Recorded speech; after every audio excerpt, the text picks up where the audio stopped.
Last month, the Supreme Court did something it almost never does on a gun case. All 9 justices agreed. They struck down the federal law that stripped gun rights from people who use marijuana. 9-0, a clean win. Then you read the fine print. The same opinion hands Congress a map for bringing the ban back. And Congress's own lawyers just published the walkthrough. Start with what the court actually did. The case is United States versus Ammani. The defendant used marijuana a few times a week and kept a firearm at home. No violent crime. No allegation he was high while handling the gun. The government charged him under one statute, Section 922, G3, the piece that bars any unlawful drug user from owning a gun. The court said that prosecution violated the Second Amendment, and it was not a squeaker. 9-0, Justice Gorsuch writing. Marijuana use alone is not enough to erase a constitutional right. Most of the coverage stopped at the win. Keep reading. The court called its own ruling narrow, and it said so on purpose. It spelled out exactly what it was not deciding. Read the majority.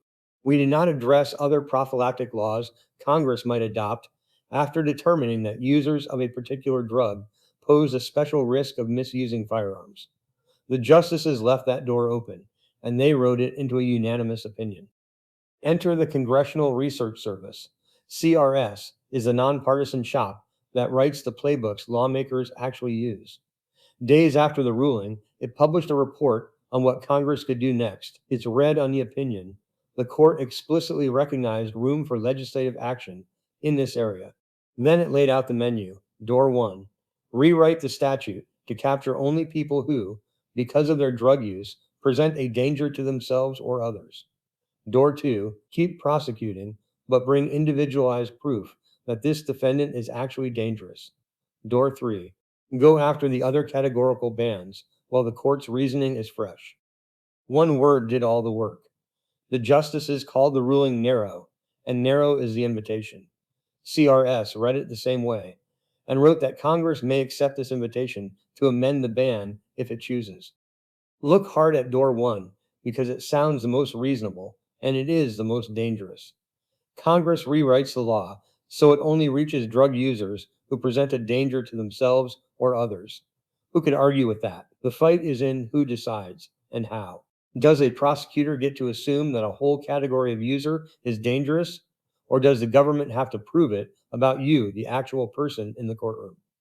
That single question decides whether the win holds or quietly drains away. And the court was blunt about what it did not touch. It did not address banning addicts. It did not address disarming someone who is presently intoxicated.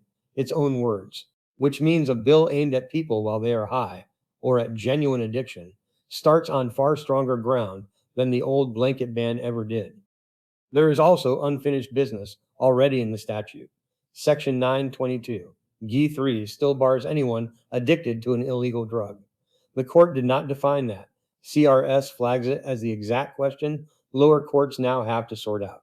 Regular use is not addiction, and that line is about to get litigated hard. There is a quieter option, and it might be the likeliest one.